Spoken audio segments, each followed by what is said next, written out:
Here's Dani Price with us this morning. Welcome to you, our weekly check on Baylor softball. We appreciate you being with us. Thanks for having me, J-Mo. I appreciate it very much. Nice to look around your office. Well decorated, well apportioned office. A lot of history there on those shelves and on the wall, isn't there? It is, and right behind me, a Megan Weldon special jersey there. So shout out to her. Shout out, Megan. Very good. How about the weekend for Baylor softball? 2 of 3 from Utah. That Sunday finale, dramatic fashion, 2 runs in the 7th inning. What a difference it is winning that 3rd game compared to if you hadn't won that 3rd game. Yeah, the Big 12 race is so close, especially right there in the middle. And so that one game would have been really crucial if we would have lost it. And it's so funny because you can do everything right and lose a ball game, and you can do a lot of things not well and still win. I love the way our girls fight and the grittiness that they have, and they never give up. It's been something they've done all year. And so it was fun. It was fun to watch, but it was a roller coaster. The feelings going into the 7th and the feelings coming out of the 7th were a wild ride. Oh, isn't that the truth? But so great to win, and a wild finish too, with you're down to your final out in the 7th inning. You got Brooklynn Carter at the plate, who never strikes out. And she struck out for the 2nd time on Sunday, but then the ball gets past the catcher and she's aboard at first base and keeps things going. And there's something to be said about that too. I was looking at the NCAA stats, and Brooklyn's in the top 25 of hardest to strike out because of how small that number is. But for her to not hang her head and walk back to the dugout and still know that there's a chance to get on base, she did everything she could, and she helped us extend the inning, which was crucial. Yep, very cool. And then you get the ground ball to short, and the rest is history. Yes. For a Utah team that had played pretty good defense over the weekend, I think they ended up with officially 3 errors on that one play, on that last play. Yeah, really, their shortstop earlier in that game stole a couple hits from us, some line drives and some hard hits that she just ate up. And I think it was the perfect storm. Watching it back on film, Gianna running right in front of her right before that ball got there, maybe distracted her a little bit, but that ball gets away. And if there's anybody that you want on base in a time like that, it's Brooklynn Carter trying to get that 2nd run, because she is a tough out to get on the bases. And give credit to Somaya Jones. She's the one that put that ball in play after making a great catch in left field earlier in the game. Somaya Jones is playing well for you, isn't she?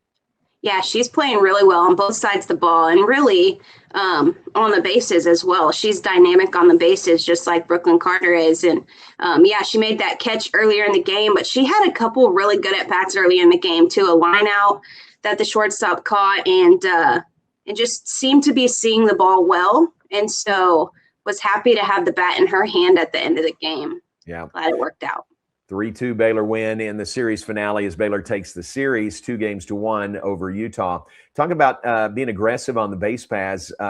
Brooklynn kind of leads the charge there, and then Somaya right behind her. But really, it's an attitude of being aggressive on the base paths, isn't it?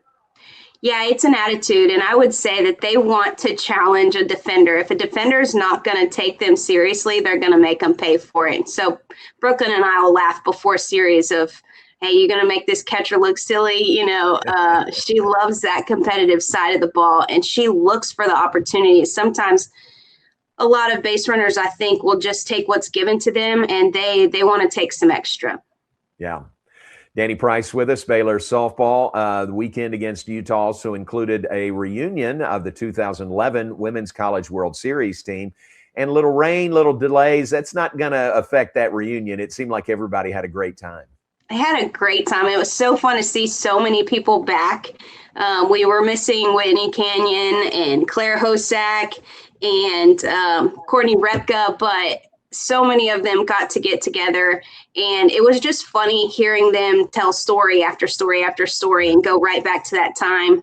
And it was neat because some of them, Danny Leal in particular, got to speak to our team, and the way that seemed to rejuvenate our team and breathe a little life into our team on Sunday was pretty special.